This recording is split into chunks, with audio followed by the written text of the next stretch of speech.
wine, wine, wine. Kick my feet up when I get time. And as I recline, take another sip, let my thoughts unwind. Wine, sipping and spilling it. Sipping and spilling the tea. Sipping and spilling it.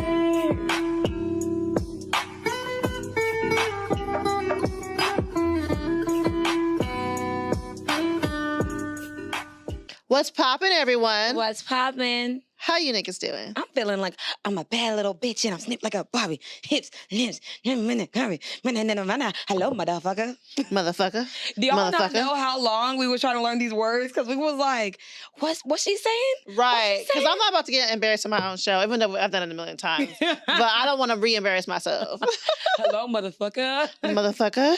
Motherfucker. You know what? I'm mad I like this song because I don't want to like the song, but the bitch is catchy. Shout out to Jonathan Porter for writing some catchy ass lyrics. Not you over here trying to fucking give him his government name. I mean, shit, he got his government. I saw his government name on the thing. It said Jonathan Porter, written by him. So you know what? I'm gonna call you Jonathan Porter. I like that name. You should have go by Jonathan Porter instead of No, because I feel like if he went by Jonathan Porter, it would be too closely connected to like Porter, as in like, you know, the one dude's.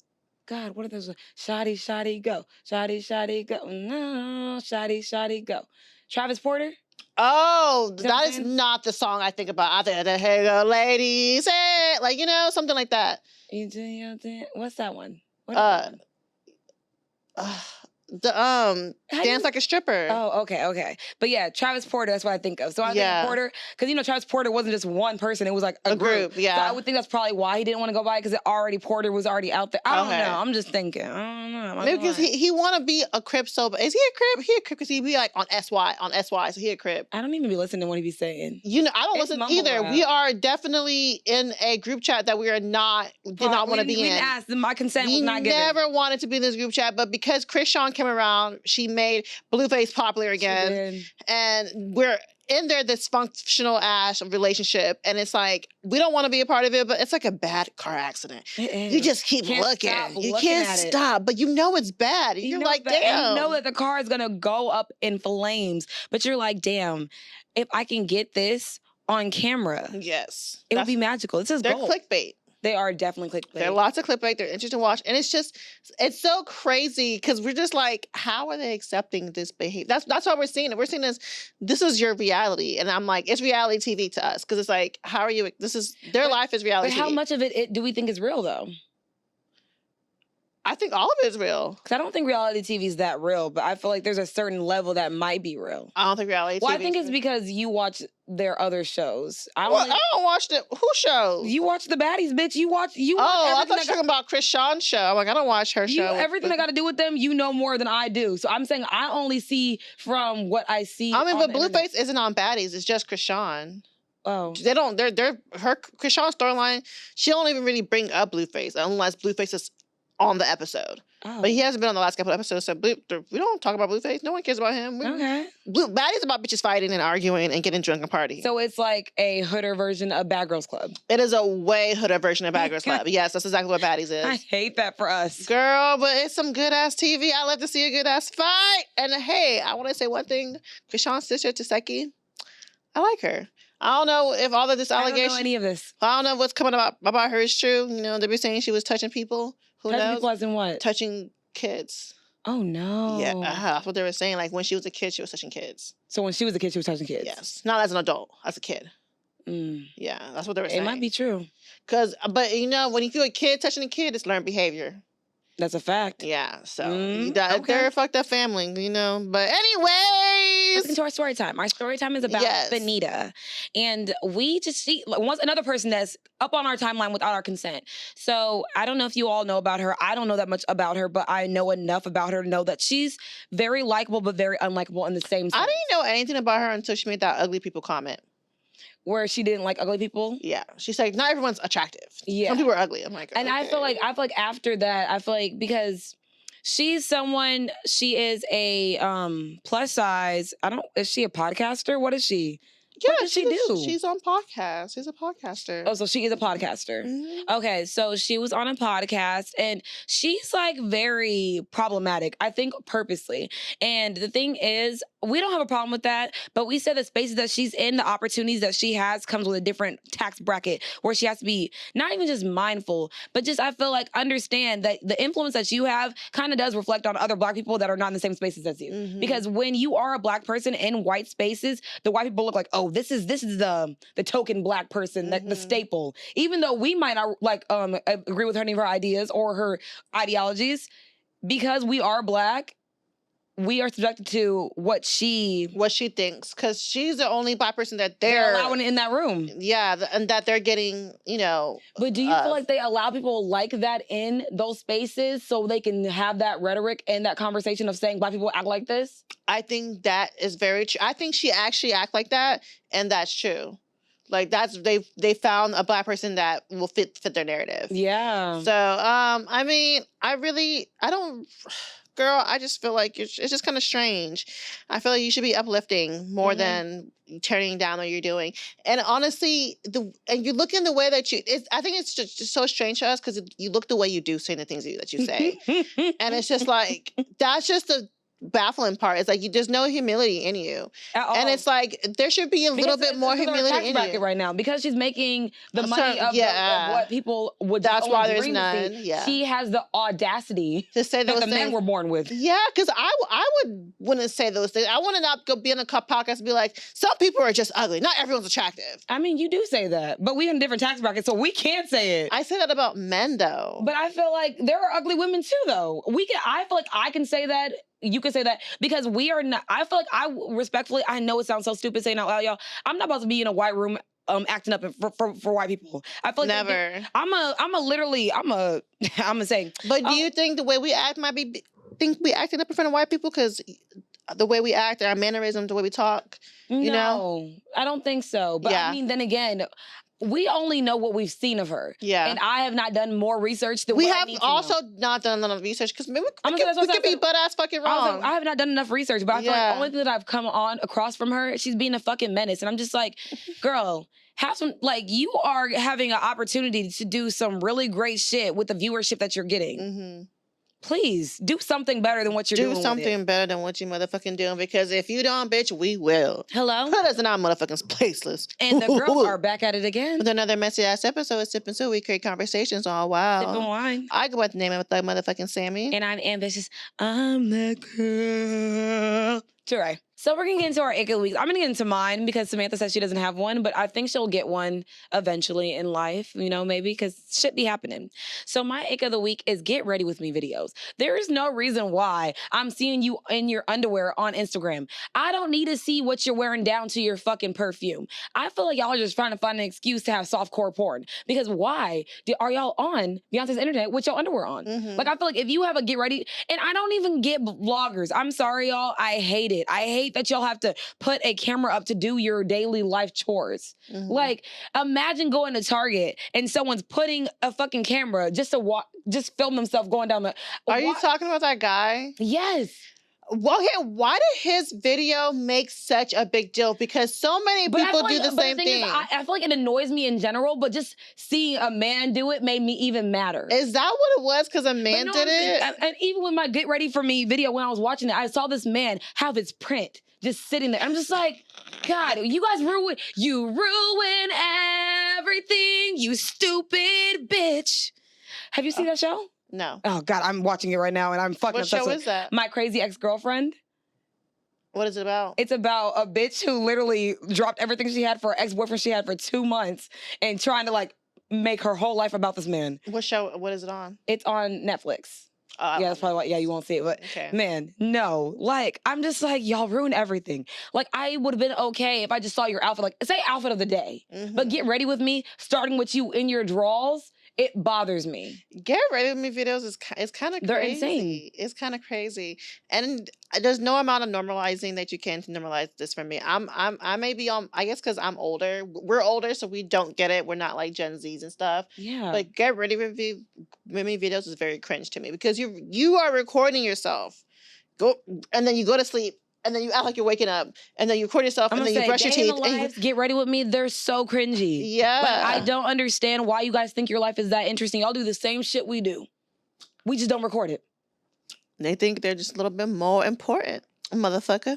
Okay, my ick. I got my motherfucking ick. My ick is when people try to argue with me on my personal page. I do not like it. I feel like I've made it very, very clear that my personal page is just for shits and giggles, me shaking my ass and having a good time. I am not going to argue with any opinions on my personal page. If you want to argue, go to the podcast page, share it, and argue with somebody else. You can actually argue with one of us. I'm gonna say when you're arguing with the page, you're still arguing with her. You are still, but it's just on a different platform. Right. I just don't want to argue on my personal page. If you want to argue on the podcast page. Get that engagement up. Like, I'm not trying to have a discussion with you on my personal page because I'm really just trying to have fun. I'm just trying to post funny, silly shit and just be on some good vibes. But I'm down to have a disagreement. I'm down to have a debate. It's just not on my personal page.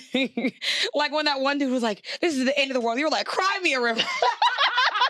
I said, nah, cry me a river. Girl, because he was contradicting himself. He's like, I'm pro-women, I'm pro-feminist, but it just makes me so sad. Huh?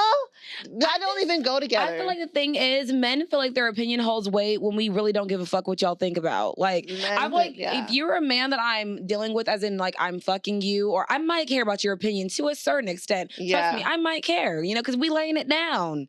We rolling around. But if it's just like some random ass person that happens to follow our Instagram, our podcast page, do you think that your opinion holds weight? We're probably, I feel like it triggers you because you probably are getting fucked over by bitches because you think that you're a good guy, and good guys are not good guys.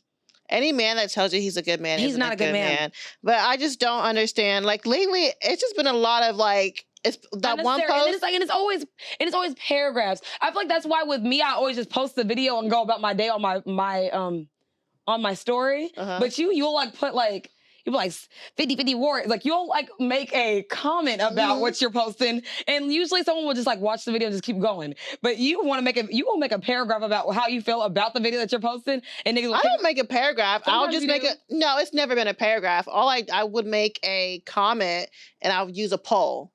It's the poll. And so I do polls all the time. So I would just be like, I'll just ask a question, and then like on Sunday I posted the sharing finances page. I was like, is it ideal to share finances? And I do a poll. That creates conversation. And that's cool, like whatever, I don't mind, but it's whenever you're trying to change my opinion with this conversation that you're having with me.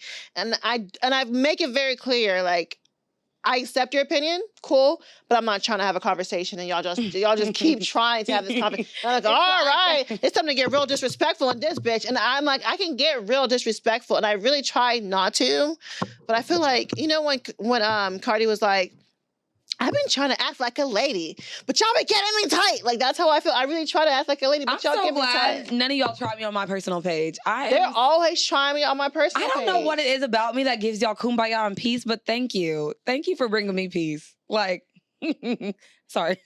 I love it here. Okay. So let's get into some wine facts so we can get into some fucking tea time. Tea time. I picked this up today. It's called House of Dragons. Wow. I got it. Well, it's kind of obvious why I got it, because if you were a Game of Thrones fans, you might also possibly a House of Dragons fan. It is a red blend. It is made with deep, whole, and rich reds. It is a winemaking art created to inspire and satisfy. Aromas and flavors of fresh blackberries and red plums with the slightest touch of pepper and spice. It tells us a story of a vineyard in every class. Okay. 14.3% alcohol, and of course it's a 750 bottle. It's from HBO. I didn't know HBO standing for Home Box Office. Girl, you did not? I did not know. I thought you watched that stand up, which the girl from Insecure. I did. And she talks about HBO. She said, my mom be like, you're on the Home Box Office?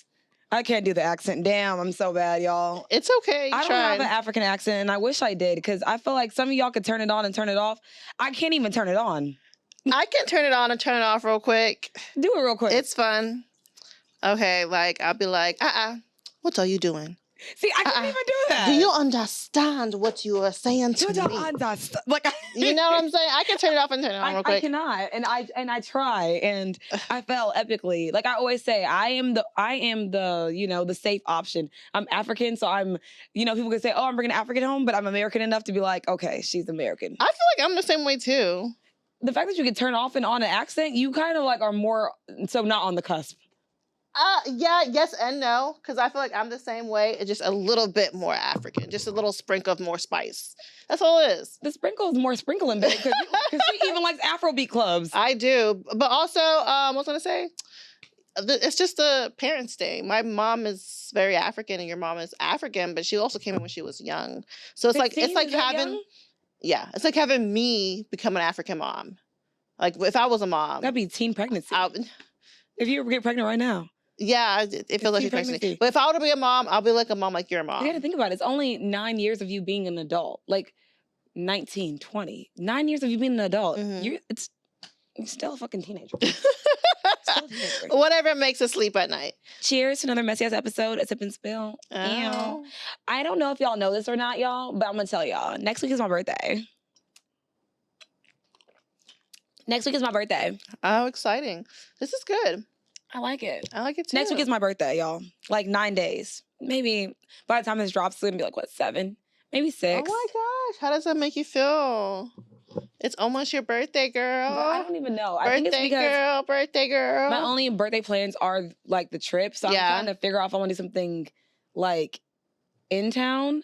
But if I do, I feel like I want to do something super chill. Like what I wanted to do last year with going to like a wine vineyard. I don't want to turn up and go be in a club for my 30th. Are you tired of dinners? Like, because dinners are every year? Dinners are every year. It's like every year have a dinner. Every year I do have a dinner. Every year we have a dinner. It's just like, it's what you do for your birthday. You have some kind of... You have a big-ass dinner with an expensive-ass dress, with expensive-ass food. Yeah.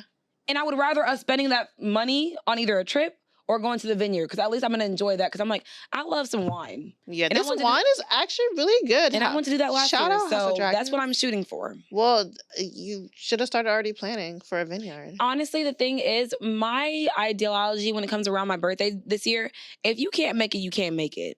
Because I'm very last minute on my planning. Like, my plan, y'all, was really to take the planning off my plate and was to give it to my sister and my ex-boyfriend. But then, you know, me and my ex-boyfriend not together. And I was like, I wanted a big ass birthday party, like a funeral, like, you know. Oh, you wanted one of those things where they had like a hall and like a party. And I was like, I wanted to act like I wasn't involved, but I would have hands in telling them what I wanted. Mm-hmm. And I was like, well, damn, guess not. I'm going to just go out of the country. But your sister's still sistering. I know. She's still sistering. But I wanted them both to take the financial burden off of it. Oh. And, you know, my sister, she has 2 kids. That's very selfish of me to think that she will throw a whole big-ass party for me. Yeah. So I was like, okay, well, maybe 31, he can throw me a birthday party. The same person? I don't know. Okay. I don't know. We don't even speak that into existence. But we not gonna not speak it into existence. But I'm owed something. All right, let's get into motherfucking tea time. Tea time. So, you know, I never thought Brian McKnight would go outside like this. Like, not like he's going out too sad, but he's kind of going out kind of sad. So he recently had a baby. Who the baby mama is, I don't know. Didn't check. And the baby has a mix of a black name and a Samoan name. I don't know what it is, but it's like Brian McKnight, and it has an M name and another N name. It's like 4 different names. Yeah. Mind you, it's a junior, and then the original Brian McKnight renamed himself to be a junior to his son, while there's already a Brian McKnight Jr., a grown-ass fucking Brian McKnight Jr. And we're just looking at this like, what kind of narcissist, sociopath, crazy person renamed himself to have the same name as a baby? And then gonna name yourself a senior, even though your name came after the baby. So you're really the junior. You're really the junior of your own baby. And there's already a Brian McKnight Jr. Like, it kind of reminds me of when King of the Hill, when his dad gave him Good Hank and Bad Hank. Have you watched King of the Hill? No, girl. Okay, well, there's already a Hank Hill. And then he has a baby like 30 years later and gonna name him Hank Hill too, but he's Good Hank. That's horrible. That's what he's pretty much doing. He's saying he's a good Brian McKnight. Honestly, I just feel like his son was saying, he said this is a display of self-hatred, because it's like, why would you change your name of your roots, what you already had, to rename yourself? And I get a rebranding, I get that, but Brian McKnight, you're not fucking even relevant. So I just And the baby got like a Samoan name, so why did you give yourself a Samoan name? I don't know, because he's not Samoan. At all. At all. So actually, we're actually quite confused. So We're because very you're not that confused. relevant, I'm sure if we tag you, you might respond to us. But I'm just thinking. And have the audacity to promote his new album with all this. Hello? A new album? What new songs? Girl, we don't know. It's the things that y'all do to stay relevant in young hoes' lives is insane to me. Girl. I bet you his fucking baby mama's a young hoe. Of course she's a young hoe. Because he's not even attractive no more. Girl, she a young hoe. Living off his 90s, 80s success. I hate that for her. I love that for her. What? That's good for him. What money he got? Yeah, we don't know what he did with his money, or how he saved, or how he didn't save. I don't know what Brian McKnight did with his money. I'm just assuming you got to be a corny ass motherfucker to do the shit that you did. You got to be a very corny ass motherfucker. So I can't believe that you've been investing the way you've been investing, because with that being said, you are doing all this to get a, smoke screen. Especially to promote your album within the situation. It's like, what, using your baby to promote an album? Is that what we're doing here? Like, grow the Niggas fuck up. Be corny. Niggas it's be sad corny. when we have to like raise our own parents, because that's what his son did. His son like sunned him. Real quick and real easy. And let's talk about someone else is getting raised. Monique, auntie, twice removed auntie, third removed auntie adjacent. Miss, don't wear a bonnet outside. Ma'am, the things that you tell us, we never asked for. We didn't want to know, and you're letting us know. Okay. Do you feel like we needed to know that? I don't feel like we need to know that, but I feel like people are asked questions and they answer them. So I feel like when we're like, we never asked you for any of these things, someone did ask. The reason why they're saying these things is because someone literally asked them a question. It's not their fault the shade room posted it and now it's getting shared to us. Even though we didn't ask for it, the shade room is harassing us. You're right. We're blaming the celebrity, but we should blame the shade room because they're the root of all evil. But can I still blame her though? Because it's like, we can blame her for the dumb shit she's saying. As your grown ass self, let's get into what you fucking said. Yeah. We're not gonna talk about what happened. We're gonna talk about what you said. That's what we can blame her for. Okay, so Monique, you said that you call your husband daddy because he's raising you. Daddy. At your grown ass fucking age. She's like 55. You're getting raised by your husband. You're being raised by your husband.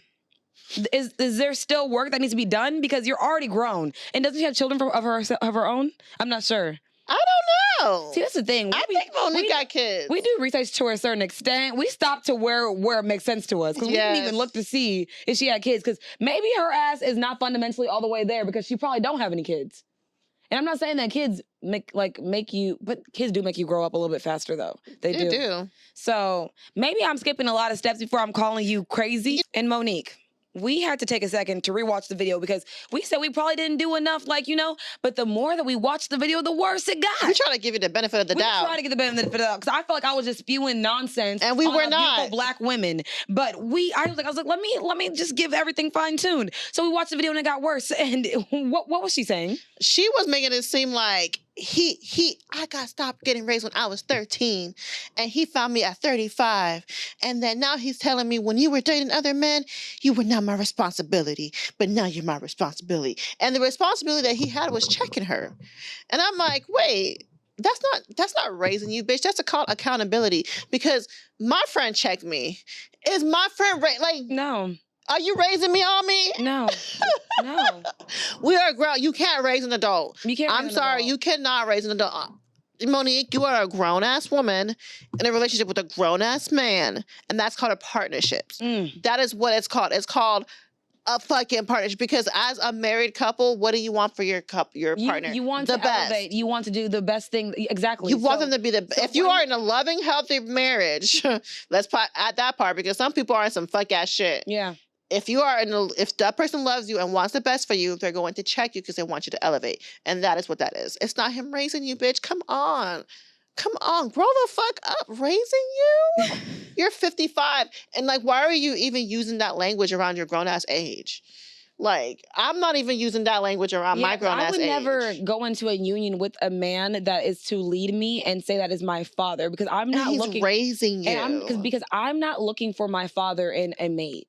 And I feel like maybe because I don't have the best relationship with my father, but she doesn't have a great relationship with her father either. She said that nigga stopped raising him when she was 13. So why are you looking for your father in men when he clearly did not exhibit the leadership that you need in a partner? So why would you even give someone that honor? Respectfully, I wouldn't even call my boyfriend daddy and or my husband.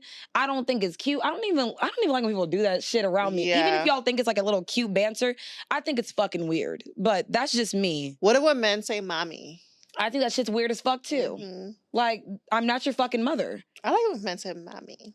They have to be. They have to be foreign. You can't be no regular. No, of course foreign. You can't be a black nigga saying mommy. What the fuck? Now let's. Because I know y'all actually want a mommy, real bad. Okay. Mustard on the beat. Let's get into DJ Mustard, that messy ass bitch. So as you might know, DJ Mustard was dating this one woman for like a very, very long time. Were they married or were they only dating? I don't know if they were married or not. I think they were. were. So you can continue talking about it. I'm gonna look it up real quick. I think they actually were married at a point. And, you know, she's had children with him and everything. And now, all of a sudden, DJ Mustard just switched up on a bitch. And she's confused because she was like, I was there when you were broke. I was there for the thick and thin. And how dare you, you know, leave me and do all this shit. And now she's suffering trying to raise these kids by herself. And he don't want to help do nothing. And she feels scorned because she's like, I was there from the beginning. How dare you fumble this motherfucking bag? And this is why I always tell women, please do not ever raise a man up. Accept him for who he is. And please only have him when he's up and not when he's down. Because whenever you are up, he gonna look at you and be like, why did you accept poverty? I mean, Kanye West literally said, and when he get on, he leave your ass for a white girl. He gonna look at you. I don't know if DJ Mustard left her for a white girl, but the thing is, I don't like the rhetoric of women having to stick through the struggle. I don't care what race you are. I don't care what age you are.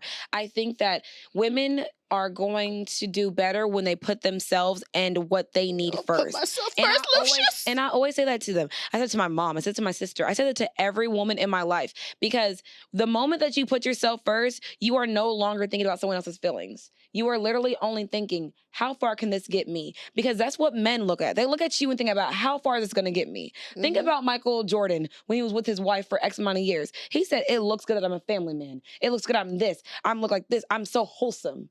And then the man got where he wanted to get in life and he left that bitch. And then he left that bitch. So I'm just like, men literally take you as far as they can take you and then they leave you where they fucking found you. And if they found you in the fucking gutter, they're going to leave you in the fucking gutter. So that's why I'm not going to let no nigga find me no gutter. I'm not going to let no nigga leave me in the gutter. Girl. So literally, anything that you can get from a man, get it. Get it. A nigga will leave you for dead. A nigga will leave you in a desert with no water. A nigga will leave you out in the rain with no umbrella. And they do not care.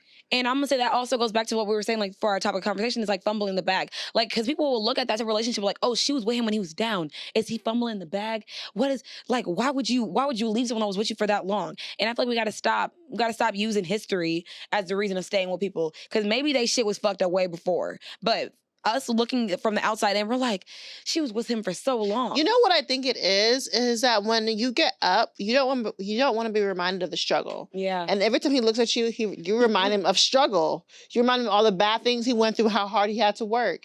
He wants to look at his... I think you should look at that and smile, though. Girl, they look at that like, oh, like, it's bad. So when he gets his next bitch, his new bitch, this bitch reminds him of goodness, happiness, positive times. He looks at you, he's looking like struggle. So now he hates you and he resents you. And the struggle will remind you of the place. Yeah, you're right. It reminds you of the place. I would hope that that's not the truth. It is but the truth. Thing is, I don't really think too highly of men. So it is kind of hard to think that that's not a possibility of what transpired within your relationship. So all right, so what is fumbling the bag? So pretty much a fumbling the bag is a major fuck up. Yeah. And have you ever fumbled the bag, my friend? In my opinion, I don't ever necessarily feel like I fumble the bag. I feel like what's for me is going to be for me. I don't think I fumbled the bag because when I meet men that I find of high quality or high value, I treat them as such. I don't give everyone the best version of me if they don't need the best version of me. So and men be so shocked when you don't want to give all of themselves to you. I'm just like, not all of you are deserving of all of myself. So for me, I think it's because I'm a self-proclaimed narcissist. So I'm probably these people that y'all are fucking dating out here in this world. But I literally don't feel like I fumbled anyone. Anyone that's ever been in my life maybe might have felt like I fumbled them. But I feel like, because respectfully, my sister and my mom, I keep going back to this like relationship because everyone thinks it was very transformative of mine. And it was my longest relationship. And everyone kept thinking like, oh my God, that man's going places. What are you doing breaking up with him? And I'm just like, I'm not fumbling. They thought he was going places? I'm like, I'm not fumbling poverty. Like you always say, like, there is nothing in my mind that felt redeemable that I was losing out on that made me want to miss out on other opportunities. Like, I felt like that was a calculated risk that I was willing to take.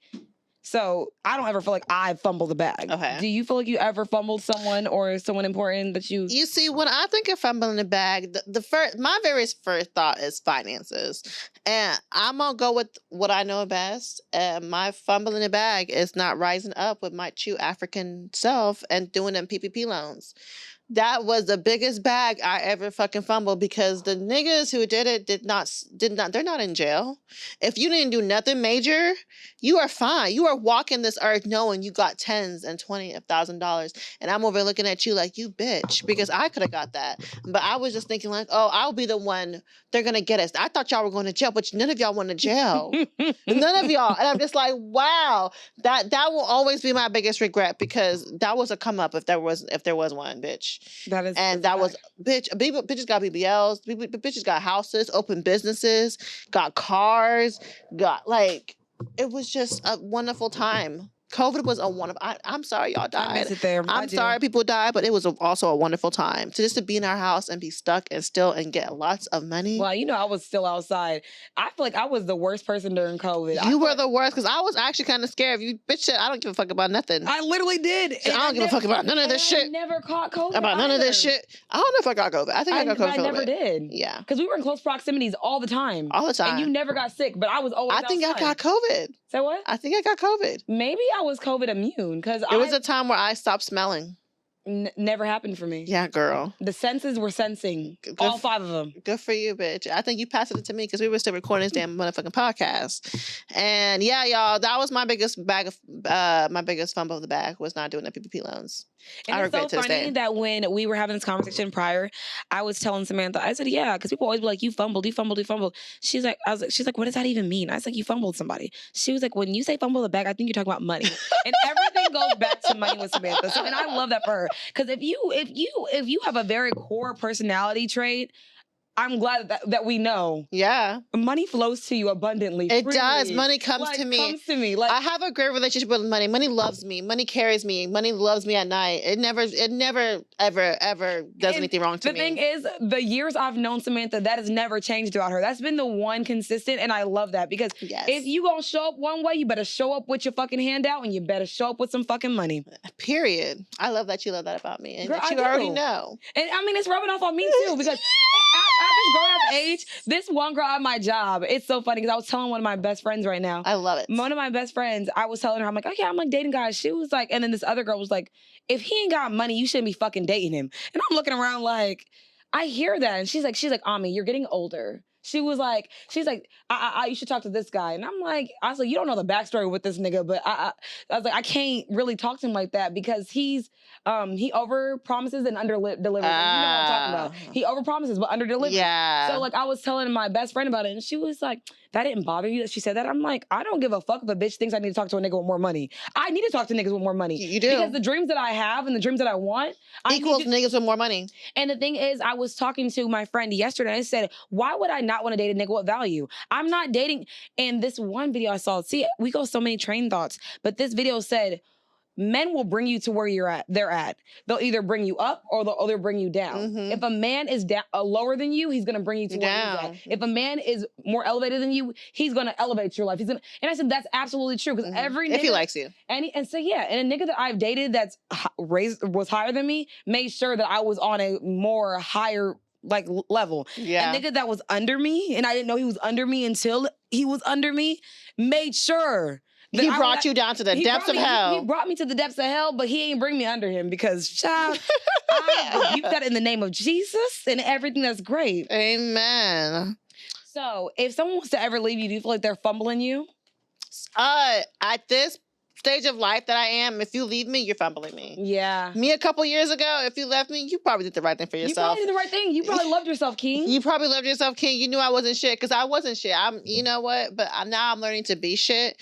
If you leave me now, you fumble your motherfucking I was gonna bag. say the same thing. I said. Actually, I feel like it's half and half with me sometimes because I feel like sometimes when you leave me, you are doing what's best for you. Because like I just said earlier, You still toxic? I have some toxic qualities. Still? I do. Okay. Because I quite enjoy them. At what honestly. age do we let go of our toxicity? I think we only let go of them when we feel like we overcome that. But sometimes I'm not over being the smaller person. I don't want to be the bigger person all the time. I don't think there's no age limit of letting go of it because there's niggas still 60 years old talking about, I'm not looking serious at 60 years old. Exactly. So I feel like at my age, it depends on you. You depend on what kind of bitch you get out of me. Mm-hmm. I feel like if you bring me peace and you elevate my life, of course, I'm going to honor Have you ever been a bad bitch to a good nigga? A bad bitch to a good nigga. Uh-huh.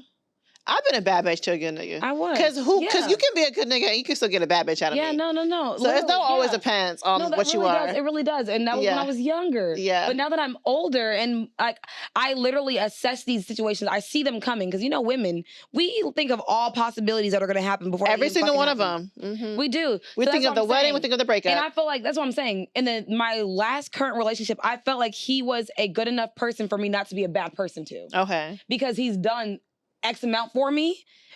Because I was bad to him when he was good to me, and when he was bad to me, I was good to him. So it was like we were two trains in the nights. Because when he did some shit, I was just like, oh, this nigga gets me like blood boiling. They wait till they get you till they start doing bad shit to you. Because I'm saying, because he worked his ass off to get to me, just to do some bad shit to you. Hello, but then I was just like, honestly, the things that he's done to me, I'm like, I feel like are redeemable because of all the things that he added to my life. Okay. Outside of that, if he didn't add to my life, I wonder, does he listen to this podcast? Because nigga, she's saying you still got a chance. You know what? I wonder if he had a chance at Jason. She's saying you still got a chance. He has a chance right now because of what he's going through. I don't see it as of right now. But if like the niggas I'm dating now just don't fancy my tickle or whatever, tickle my fancy. Because the niggas you're dating right now don't spend the money he was spending. That's what it is. You gotta spend that money, baby. Yo, respectfully, yes. Because they're not spending the money. Man swooped in and just like literally took care of everything. That's what we want. The thing is, y'all, I don't want y'all to think that he paid my bills because he did not pay my fucking bills. But like, I'm just saying, he took care of what he needed to take care of, and it was enough. And did it very fucking because you don't have to pay all the bills, but when you're taking care of what you need to take care of, and taking care of it the way he was taking care of it, baby, we're in this thing. You definitely have a place that can probably not be replaced, and you could probably swoop in when my inhibitions are low. So I'm gonna ask you a question. Is everybody a fumble? Because everybody be like, oh, you fumble me. But I'm gonna look at you and be like, were you a fumble? What do you think? I feel like we were saying this on the phone. I don't feel like everyone is a fumble. Sometimes literally some people are meant to be in your fucking life for a lesson. Some people are trying to show you that sometimes everyone can't get the best version of you. Mm-hmm. So I feel like you have to fumble a few people to understand what is worth losing. And you have to think about when it comes to fumbling, use like, what are the risks? Mm-hmm. If I'm only losing good a dick, is that really a fumble? Because there's a lot of dicks out here. Mm-hmm. It's all about if I want to try all of them. Right. And there's a lot of niggas with money.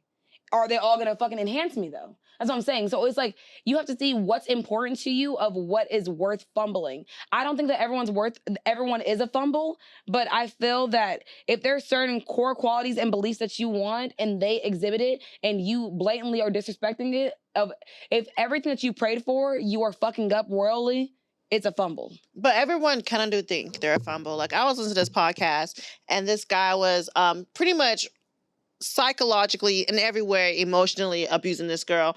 He was making up people so she can talk to. He was abusing her dog. He was putting her down, calling her fat, ugly piece of shit, whatever. And whenever she actually found out about all the crazy, abusive, neglective thing he was doing to her, what he told her was, you're losing on the best thing ever happened to you.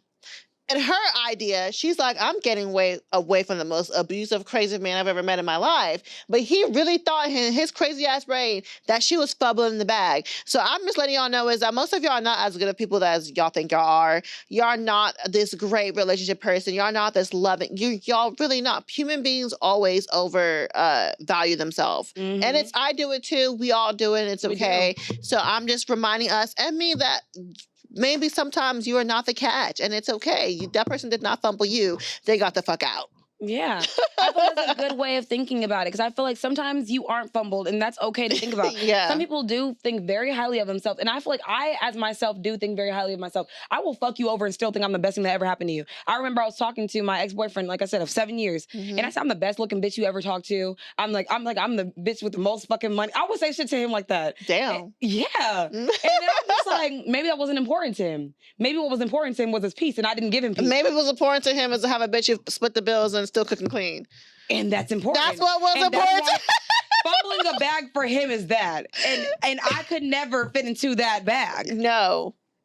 But I'll let you fuck other bitches because I didn't want to fuck you. But I was like, that. Have you ever regretted fumbling anyone? I don't think there's anyone that I feel like I regretted fumbling, because I tell you most people come back to me. Like everyone I always say things don't happen to me, they happen for me. I literally have people in my fucking DMs talking about how they're still manifesting me. How are you manifesting me when you ghosted me? Like that's what I'm saying. Like, do you hear how psychotic that sounds to you? Men are psychotic. Men are psychotic. This man's like, I'm going to take you on a date. I'm going to do all these things. I'm like, that's crazy. I haven't seen you in years. What are you talking about? Girl, some guy that I haven't talked to since December of last year texted me when I was at, like 2 weeks Saturday. And I'm thinking, and I have a very bad habit of not saving numbers. Ever. So I'm texting him thinking he was my friend's, like that's a girl, someone else. And I realized it was him. And I was like, wait, I looked at the text message. I'm like, wait, this is some guy that I haven't talked to in months. And I'm like, the audacity of you to think you can contact me a year and a half later, asking to hang out. He was like, hey, I want to see you soon, blah, blah, blah. A year and a half later, not even like a regular conversation bleeding into it. It's automatic, let's hang out. The thing is, I feel like men are stuck in time. They literally feel like where they left things, they can pick it up and right there. They can just be right there. And I'm just like, there's so much time, people, humans, feelings that like transpired.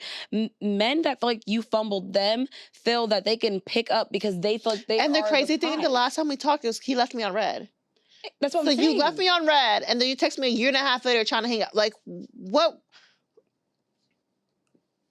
And that's why I feel like the best thing for most men is stay in rotation. Just text people periodically so we can still remember you. But for you to go months, years without speaking to me, and then you could think you could just pop up, and I'm like, oh, I'm single, I'm ready. Let's hang out. I feel like only people that can do stuff like that are people that have history with you. And I feel like history means as if we were dating. Yeah. Like if I had an ex-boyfriend that I really fucking loved and I feel like I didn't get closure, maybe you can do that. Yeah. But someone that was like a fling, you can't just fly right in. We probably have 5 text messages with a conversation when he did that, when he ghosted me.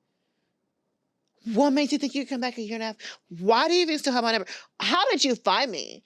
And the thing is, the audacity to think you can date around, thinking you could find someone better than me, and then resorting the fact that you can't find someone better than me, and or you're bored. You're bored. Because I'm like, I don't know which one is either one. He was definitely bored. Because I feel like sometimes either men are bored or they can't find someone that's like you, respectfully. Yeah. Because I feel it was only 5 text messages, so he didn't even know what kind of bitch I was. Okay, so he just probably he was bored. Okay, so the guy I'm talking about, me and him went on dates. We were actually like a thing before we weren't a thing. So I feel like you guys are constantly going through these cycles, and we keep saying it to y'all.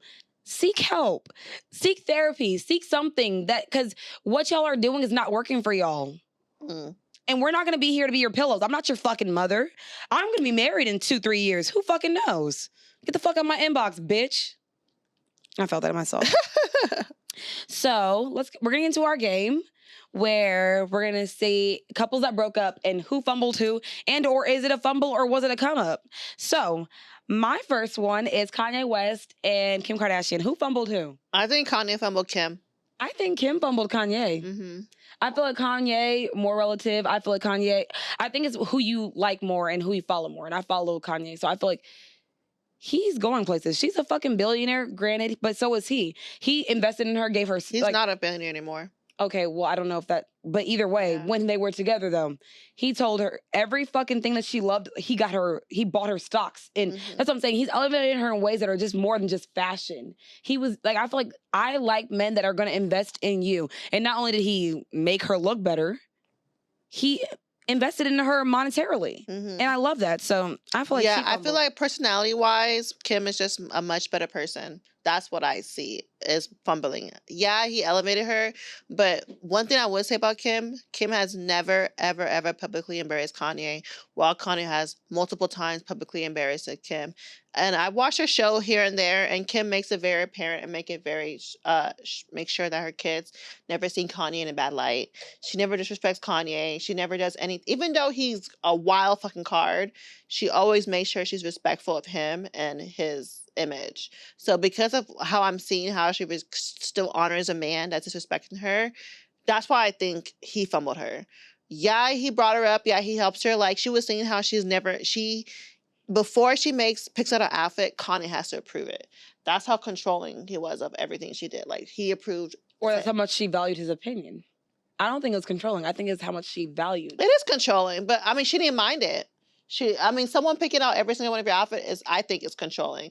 Whether or not you don't mind it or not, she didn't care, but someone picking out every outfit you wear in public is controlling. But just because it's controlling doesn't mean it's coming from a negative place. I feel like Kanye wants his bitch to look good, so that's why he did it. But I think it's still strange to control. For your outfits, it has to be vetted by him before you can wear it. But I'm gonna say I don't have a problem with that. I don't have a problem with it either. Hello, motherfucker. I don't think it's a problem if my man wants to say what I want to wear. That's cool because he has great taste. So I don't mind it, but it doesn't change the fact that that's still kind of controlling the fact that you have to pick every single outfit I wear. Okay. But yeah. But anyways, that's why I think Kim fumbled Kanye. I mean, Kanye fumbled Kim. My next one is Tiana Taylor and Iman. Who fumbled who? I think Tiana fumbled.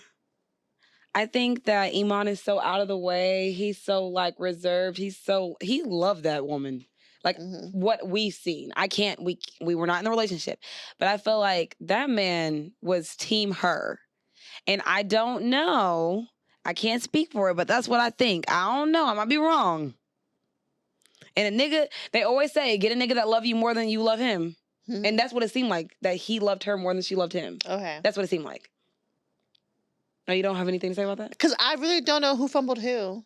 I think they're both very confusing. I feel like they're both equally good people. Like, I don't know, but we don't know their life. Because they don't bash each other. Like, that's what I'm saying. They respect each other. But I just feel like because I feel like she's more out in the world and very more extroverted than he is, we would never fucking know. We would never fucking know who was the issue. We don't need to know. It's not our fucking business. And they're both very respectful for each other in the relationship. What I love. So it's like, I really don't know who fumbled who. All I know is I want them back together. Same. I want them back together too. Yeah. Mine is Angelina Jolie and Brad Pitt. I think Brad Pitt fumbled. Yeah, he absolutely did. Angelina, what? The bone structure? She's a beautiful white woman. She's a great actor. She's an activist. She's a humanitarian. Like, I'm just like, Brad, what do you do? Yeah, she's... Brad Pitt is Brad... What do you mean? Brad... You know what do you do? You know what the fuck Brad Pitt does. What does he do? Bitch, let's not act like Brad Pitt is not one of the biggest actors in the U.S. For the whites. For the blacks, too. I don't think so. I think Leonardo DiCaprio is like... You call him DiCaprio? DiCaprio. Leonardo DiCaprio? DiCaprio and Mark Wahlberg are a lot higher on that list. Girl, Mark the racist? The one who beats up black and Asian people? Mark does not beat up white... Are we talking about the same guy? He beat up Asian and black people. He went to jail for it, girl. He beat up an Asian person so bad and then beat up another Asian person for no reason. He's super racist. Wow. That has to do with me. And it's crazy. That's why white privilege for you, because we just ignore the fact that he went to jail for beating up... He went to jail for a hate crime. Oh, shit. Yeah. Well, I mean, white people get away with hate crimes all the time. Well, he went to jail for it. Well, I guess at least they just ignore the fact that he went to jail for a hate crime and made him a famous celebrity. Yeah, so we should not support Mark Wahlberg. He's actually very problematic, and he's a racist, and he beats up people for being... One thing I'll say, she gonna stand against racism. Bitch, I am an activist from through and through. To this day, I do not eat at Chick-fil-A. to this motherfucking day. Or pizza, or Papa John's. Actually, I had Papa John's recently because at work, at a meeting, they fed us Papa John's, and it wasn't until after I ate it, I was like, damn, it's Papa John's. It was kind of good. But I will never eat Papa John's after this. I have not ate Papa John's since that nigger comment. Yeah, I'm gonna stay strong in my beliefs, bitch. I don't. Okay, so who's your next couple? Joe Jonas and Sophie. I think that Joe, he fumbled the bag. Okay. I think she brought his relevancy back. I think when people bring back relevancy and happiness to your life, because I feel like no one knew what Joe was doing, because Nick has been the most popular one for the longest time. And why is that? Is it because he's the cutest? He's definitely the cutest. Yeah. He's the only one that had a solo career. None of them had a solo career outside of Nick. Didn't? No, Joe didn't, but Nick had a solo career. That one song. I could have sworn Joe had a solo career. No. What? It was just Nick. And the thing is, Nick can put do some everything. bacon on it. Yeah, no, he wasn't a nigga. He was He's black a for a minute. producer. Yeah. He can play an instrument. He can sing. And then his wife is fucking gorgeous. She's like 10 years older than him too. But I love that. What I'm saying. Everything about him is like so like. And she's like a different race. I love that. And she's so fine. Yeah. I started watching Quantico and I was like, oh, she fine. She was married to an Indian man at the time. And so when she got married to Nick, I said, and you know, Sophie, that bitch, like people that were. She's gorgeous. The Game of Thrones, they were making fucking bread. Like insane amount of money. And the fact of the matter is she's taller than him. Like I just feel like her relevancy he's more of like a Justin Timberlake, like heartthrob.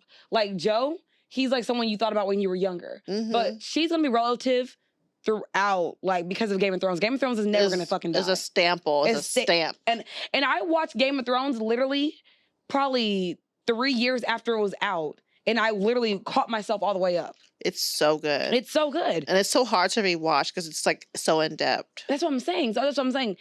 She's more relative. So I feel like he fumbled it but then again, I don't know. We don't know these people. But I feel like for me, when I look on the outside in, it makes more sense to me to think that this is a relative person currently in the eye of publicity. And that's what brings dollars, publicity. So my next one is Sean Combs and Jenny from the Block. I had to call them by their old names. I want to say J-Lo fumbled P. Diddy.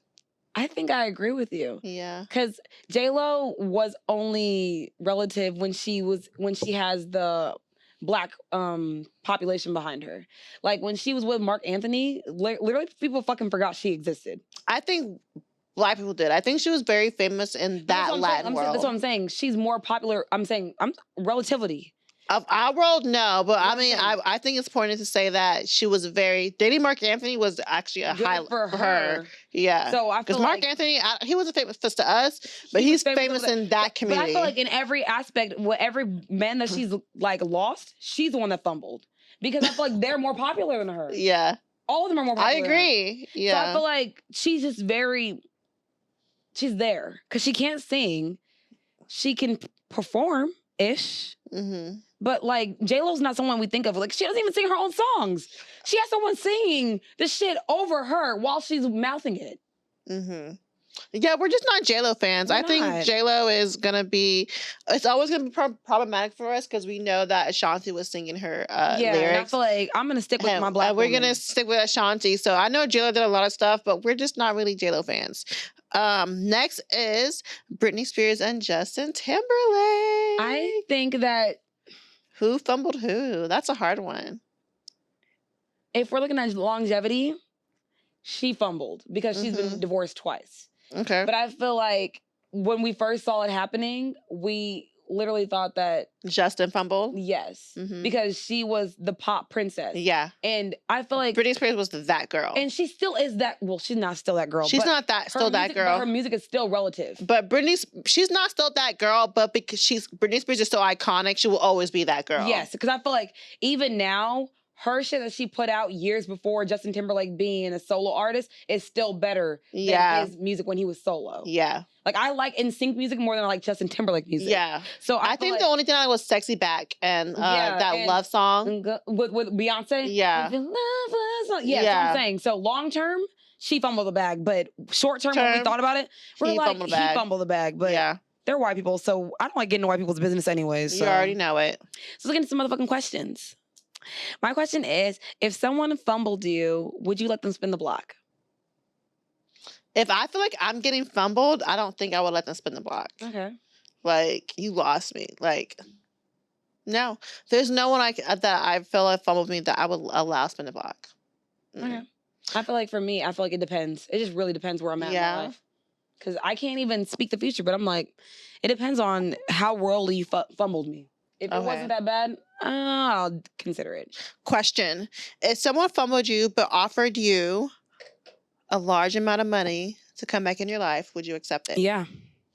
Yeah. That's what Sprinkle says. Like, she said, if a man, you have to have the apology just as loud as the motherfucking disrespect. Period. So if you fuck me over extremely bad and my friends hate you and I hate you, money's the only thing that's gonna soften the deal. I remember sometimes when I was mad at my ex-boyfriend, I said, if he gets me a great gift, he can make it to the next fucking 2 months. I would say that to my friend. I'm like, because the gifts be gifting. The gifts always gift. Yeah. And it's not like this nigga be beating my ass or anything. I'm like, he just be pissing me off sometimes. So I'm like, yeah. Hands out. My question is, what are some ways that will make you think that you fumbled a good thing? Like, what are some things, like, what do you feel like you're missing out on? Like, if the guy that you were dating before was considerate, but the guy that you're dating now won't even let you wear a pair of his shorts because they're designer. I think the only thing that would make me feel like I'm fumbling is if he pays less of my bills. Okay. Like, if he's doing less stuff for me, then I did worse. Okay. Mm-hmm. Yeah. I don't have another question for you, bitch. I'm sorry. I only had one. But yeah. So thank you for taking this journey with us. If you're fumbling, if you're not fumbling, what is fumbling the bag? And if you feel like you are fumbling the bag, and sometimes you are actually not getting fumbled, you're just a terrible ass person. And if you haven't already, follow us on all social networks after Real Super Spill, everything except Twitter, which is Sip and Spill 1. Give us a 5-star rating because we're 5-star bitches. Ow.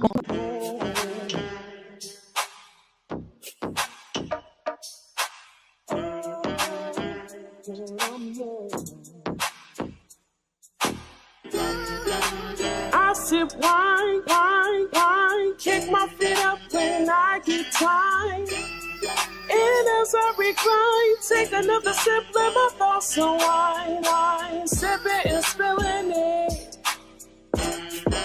Sipping and spilling the tea.